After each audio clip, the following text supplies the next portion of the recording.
Like, I'm honestly fuming. Why would you take the kind of because that's mine, do you know what I mean? To be honest, I think I might go out to the cafe for a cup of tea. Like, you're talking rubbish, got your head screwed on, what's going on? Honestly, I ken it was me Betty's cuddle. So what kind is it like? Is it a Porsche or? English learners, if you found that hard to understand, keep watching.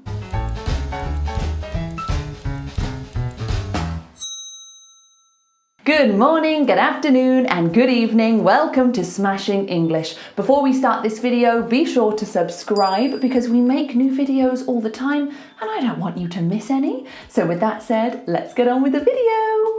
Today we are once again delving into the wonderful world of UK accents. Because I get it, you spend so long learning English and you think you're pretty good, and then you visit the UK or you watch a TV series based in the UK and you can't understand anything.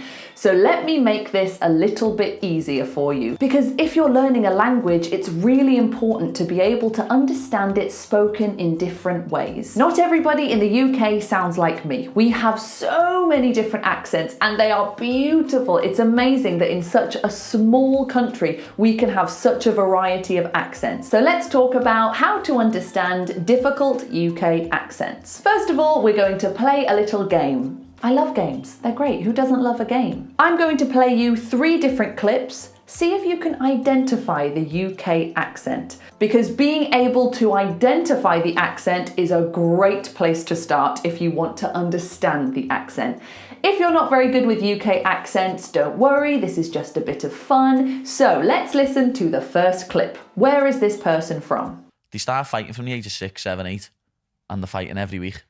They're the bread earner for the family from the age of 9. This person is from Liverpool. They have a wonderful Liverpool accent, or Scouse accent as a lot of people call it. Okay, next clip. This is the London Stone, and the people of this great city have been safeguarding and celebrating this stone for well over 1,000 years. They were from North Wales. North Wales. So there is a bit of a difference between a South Wales accent and a North Wales accent. So the one you just heard was a North Wales accent. And finally, where is this person from? After having dug to a depth of 10 feet last year, Australian scientists found traces of copper wire dating back 200 years and came to the conclusion that their ancestors already had a telephone network more than 150 years ago. This person was from Cornwall. Oh, a beautiful place. Cornwall, if you ever visit the UK, go to Cornwall, it's beautiful. So as you can see from just those 3 examples, we have a lot of variation in our dialects across the UK. So how on earth are we supposed to understand all of them? Well, here comes my first tip. Now this might seem obvious, but you've got to listen and immerse yourself in these dialects. It sounds so basic, but it's basic because it works. You've just got to listen as much as you can, but make it fun for yourself. So try to explore some different films, some different TV series, some different podcasts where the range of dialects are different.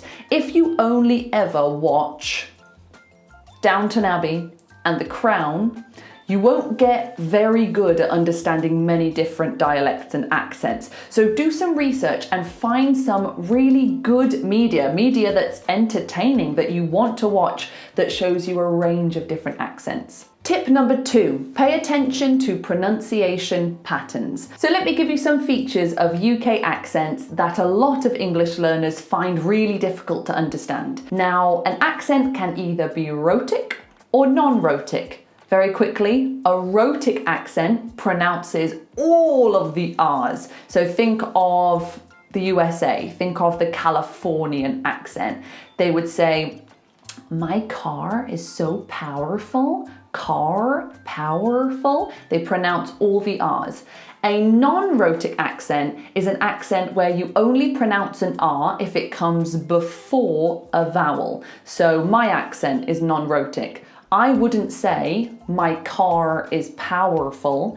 I would say my car is powerful because those R's don't come before vowels. However, if I wanted to say something like the road is brown, I say those R's. So I say road because there's a vowel after it, and I say brown because there's a vowel after the R. Now, not all UK accents are non-rhotic. We heard Cornwall before, that's quite a rhotic accent. They say their R's. Northern Irish is a rhotic accent. They say their R's as well.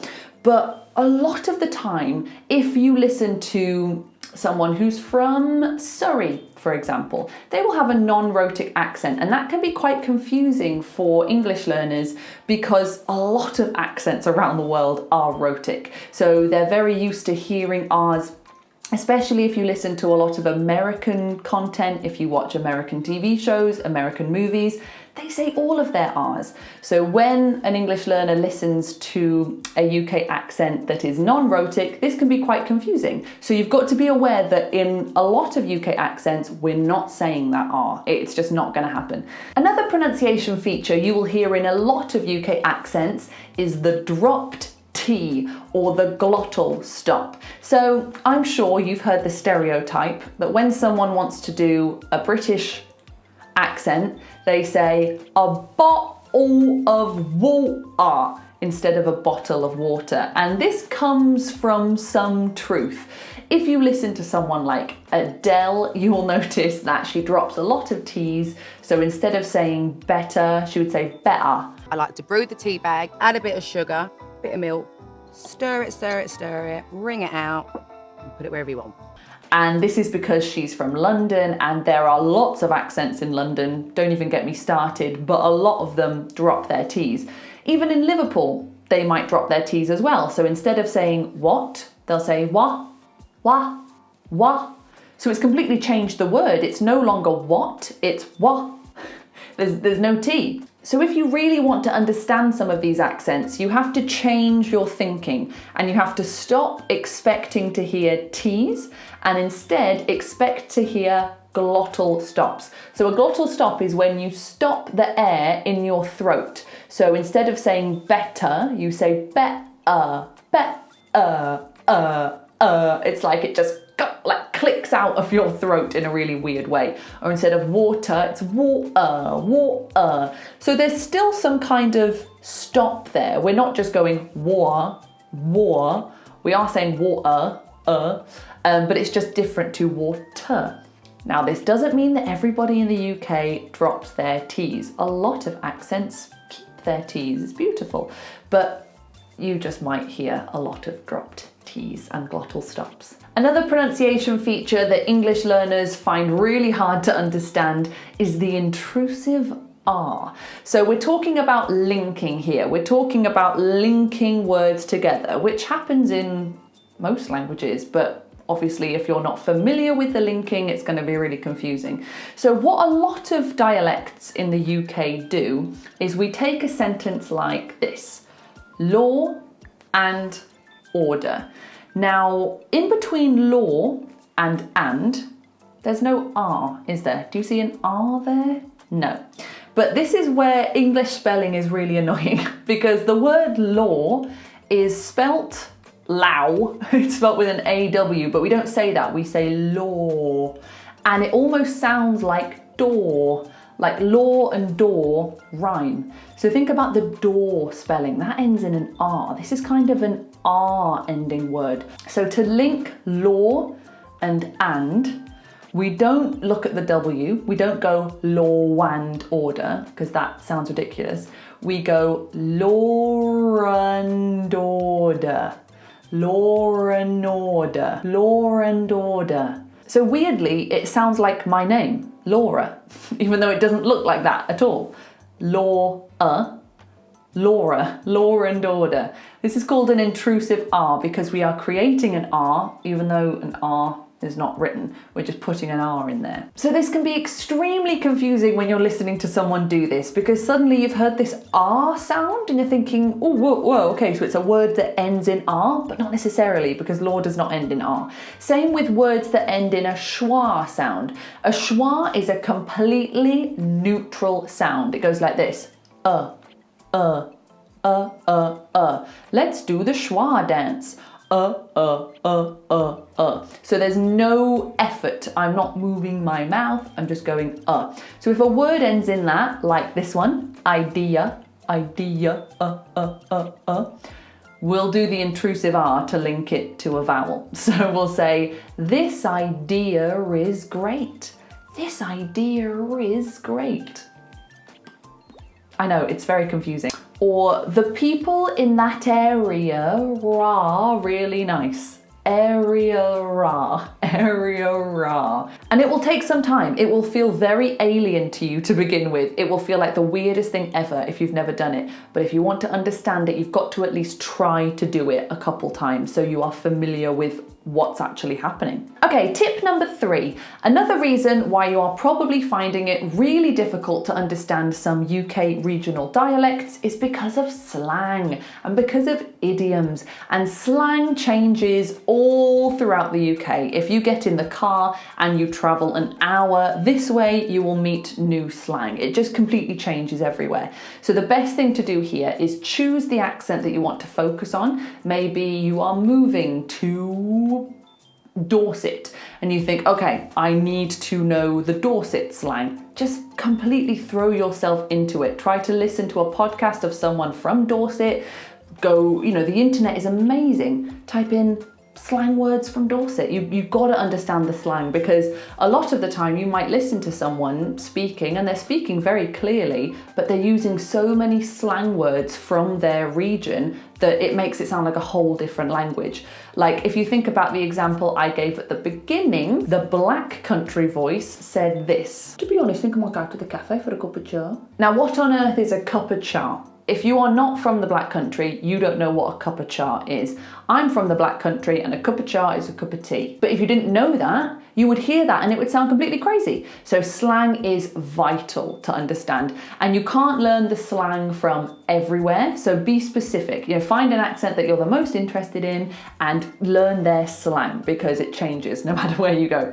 Okay, tip number 4. Don't be afraid to ask for clarification. Now, this only works if you're actually talking to someone. It doesn't really work if you're watching TV or a film, but if you're talking to someone and they say something that you don't understand, ask them. Just ask them. Say, oh, I'm really sorry, I'm not from here. What was that you just said? There's no shame in that at all. That we need to remove the shame of not being perfect in an accent, because a whole lot of us in the UK do not speak another language. Not everyone, lots of people can speak more than one language, but a lot of us, because English is our native language, we don't learn another language. So the fact that you're trying and you can speak English is great, so don't have any shame about it. Feel free to ask for clarification. Okay, final tip. Like I said earlier, the best way to understand an accent is to be able to do the accent, even a little bit. Now, I'm not expecting you to do the most amazing accent ever. Just try to replicate it, because if you are trying to make those sounds in your mouth, it'll be much easier to identify them when you hear it, because you remember when you had to make it yourself. So my biggest advice to you is try to do these dialects. If you're really struggling to understand one, attack that accent. Learn how to do it. Understand every single vowel sound, every single consonant sound. How do they link words together? What slang do they use? If you can do it, you will be able to understand it.